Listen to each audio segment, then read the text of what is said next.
Is YouTube hard or am I just soft? That's a question I've been asking myself for the last few months. I recently have seen all of these creators canceling or quitting YouTube channels, and it got me thinking about why I stopped making videos. I was hardly a successful YouTuber by any metric, but seeing channels and creators with thousands or even millions of subscribers and views quitting made me curious. I don't know if anyone even noticed, but I haven't uploaded a new video in over a year. And there are many reasons for that, but none of them seem worth sharing for fear of sounding like I'm making excuses for a lack of content. I'm sure I could talk about a number of things that took my focus off content creation for YouTube, but to what end? That's not really what I'm here to discuss. I don't want to go into a deep exploration as to why I gave up on my 380 subscribers, as much as I appreciated your support for my channel, but it basically came down to YouTube not being worth the effort anymore. At least not in a superficial sense. The economics of time put in versus reward received stopped making sense. I would spend hours working on a video only for it to get almost no views after uploading it. And these were videos that meant a lot to me when I decided to create them. I wouldn't have made them if they didn't mean something to me. I opened up my life to an audience of potentially 380 viewers, but I was lucky if a quarter of them watched what I created. And getting fewer than 100 views on deeply personal videos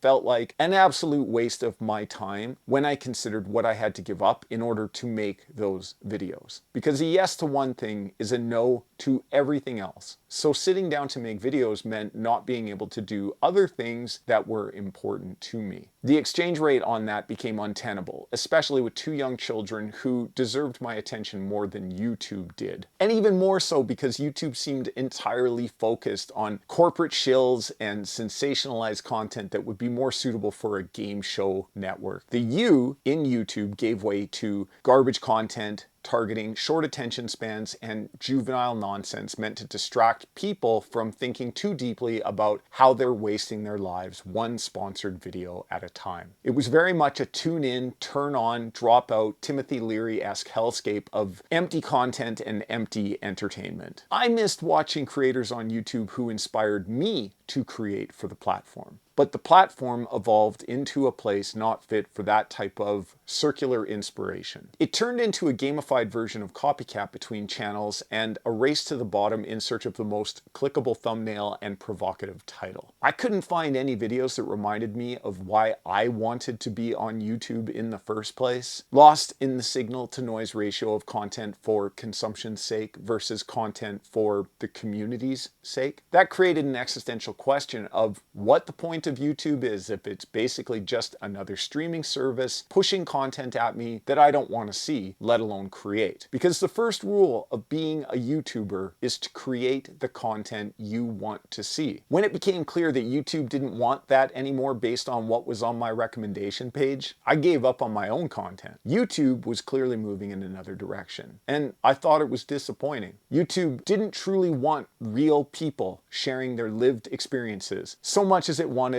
carnival barkers and snake oil sellers to keep the ad revenue increasing. Personalized content from smaller creators will never get the exposure that content mill creators with production teams manage to get. And that doesn't happen by accident, but it doesn't mean I have to participate. So I stopped uploading to YouTube because it felt like YouTube didn't want creators like me. And I arrived at that conclusion because YouTube wasn't recommending creators to me who were on the same artistic path. I missed the smaller creators who were doing their best to make art that resonated with people. It wasn't just about the dopamine loop of a flashy thumbnail, a catchy title, and hyperactive editing. You might as well go to PornTube if that's all you want. At least you might learn something there. You're not going to learn anything from the latest Mr. Beast video. But guess what? I wasn't alone in that sentiment. I've noticed that lots of people are unhappy with YouTube right now. If you type "YouTube is broken" or "YouTube doesn't feel the same" into the search bar, you will find dozens and dozens of videos, some with millions of views, lamenting the dumpster fire that modern era YouTube is. I couldn't see the point of warming my hands near the fire anymore, so I walked away. And apparently, I wasn't the only one who felt like that. The difference being that they decided to make videos about quitting while I just went on with my life. Contributing to YouTube ceased to have a purpose, so I stopped uploading. But I do know that being on YouTube served a purpose for me at one time that wasn't tied to late-stage capitalism on the part of the shareholders. It honestly felt like the kind of platform a person could use to do meaningful good across a diverse sample of people. And then it stopped serving that purpose and felt like its only reason for being was to show me advertisements for things I will never purchase. But that also told me that my content wasn't going to do well either. Talking about dead dogs and suicidal friends isn't exactly advertiser-friendly content, you know? I think that getting low views on my last several videos likely contributed to my apathy toward creating more. If YouTube won't help me promote them and nobody is watching them, what's the point in making them? But that's not precisely accurate. I was making those videos for myself, maybe even for a select group of friends and family. Remember the whole make the videos you want to watch comment I made earlier? During my first year on YouTube, I basically made all of my videos for an audience of one, me. Not in a narcissistic way, but in a way of satisfying an urge I had to create. I didn't get many views, but I also didn't care. Even now, if you look back, I have videos over 3 years old with fewer than 20 views on them. I clearly wasn't doing it for the views back then. And I leave them up because it's fun to go back and look at them, even though I cringe watching me try to be a video creator with no video creation skills. But you can't be afraid to suck at something new, so I went for it. And some videos went well, and some went poorly, but I didn't care about the views. I cared about the act of recording and editing and uploading. And by extension, I cared about the viewers. But at some point, I started caring about how many views I was getting because that validated so much of the work that went into making videos. I started to feel good that the content I was making was reaching people. I was getting genuine engagement from viewers on topics that I was also interested in, and the comments I received during that time were overwhelmingly positive. As corny as this sounds, I felt like I was making a difference to the people who took the time to watch. And I know it was making a difference to me. The type of content I made back then was all about processing complex topics or subjects near and dear to my heart. I liked putting them on video because I learned a lot about myself in relation to the matters I discussed when I recorded myself. I once commented in one of my videos that you can't edit hundreds of hours of footage of yourself without learning some things about who you are and how you present to the world. Therein lies the value of creating videos and uploading them to YouTube for the creator. At least for me. They are essentially therapeutic in that respect. Sometimes in the editing process, I would figure out a solution to a problem that had plagued me for years. All because of how I framed a rhetorical question or in the delivery of a statement in a video I made. The value of that cannot be overstated for the inward-focused thinker. If you are all about the examined life, I highly recommend putting yourself on camera and editing the subsequent video. It's as revealing as a therapy session. Sometimes more so. However, I will say this. The confluence of solving one of my own problems and creating a video that resonates with viewers and solves similar problems for them is one of the best feelings ever. It's as if you not only made artwork that is worthy of praise in its own right, but you also created a solution that maybe was missing from the world at large. And in creating that solution, you make the world a better place. And that's awesome. I can think of no higher honor than a process of self-reflection leading to an outcome of contributing to the greater good. That's really the whole point of philosophy or religion when they're done right. They serve more than your own insecurities or self-interest. Content creation like the kind you find on YouTube has the same power, but that's only the case if you know why you're even bothering. If you're a content creator on YouTube, you might have asked yourself this question: why am I making videos? I know I asked myself that on more than one occasion, and sometimes even out loud. I was once told that my channel and the videos in it are a monument to myself. And at first, I didn't agree with that assessment because it made me feel like a narcissist. But I got over it, mainly because it's not a bad way to describe a YouTube channel. A monument to yourself. I mean, there's a you in the platform's name. One can't really deny that there's an element of self-aggrandizement in making videos. From the humblest creator with single-digit views to the viral video geniuses who seemingly can't miss with every upload. They're in it for themselves. Everyone else enjoying it is just a bonus. A YouTube channel is a monument to you, as it should be when you think about it. But Neo-YouTube is a monument to the algorithm. And what the hell's the point of that? But maybe things are changing. Maybe the you in YouTube is making making a comeback. I don't think the me in YouTube is, but you never know. There's a part of me that misses the creative process of making videos. But there's a greater part of me that thinks YouTube is a waste of time for the average person leading an average life. We can't really complain about YouTube not being as fun as it used to be when we're part of the problem. When small creators aren't even watching other small creators, then there really isn't much more to say. We make videos of ourselves and expect people to watch them, but we're not watching small creators either. YouTube has conditioned us not to care about channels with under 1,000 subscribers, so we don't. And if we're under 1,000 subs, then the message is clear. You're generating content for the void. We can talk all we want about documenting our lives, but we could just as easily do that with home movies that never get uploaded. I suppose it's not as much fun to be you without the tube part. And maybe that's the problem. YouTube isn't broken. We are. Maybe YouTube is the same, we just didn't realize it, and maybe it's us that don't feel the same.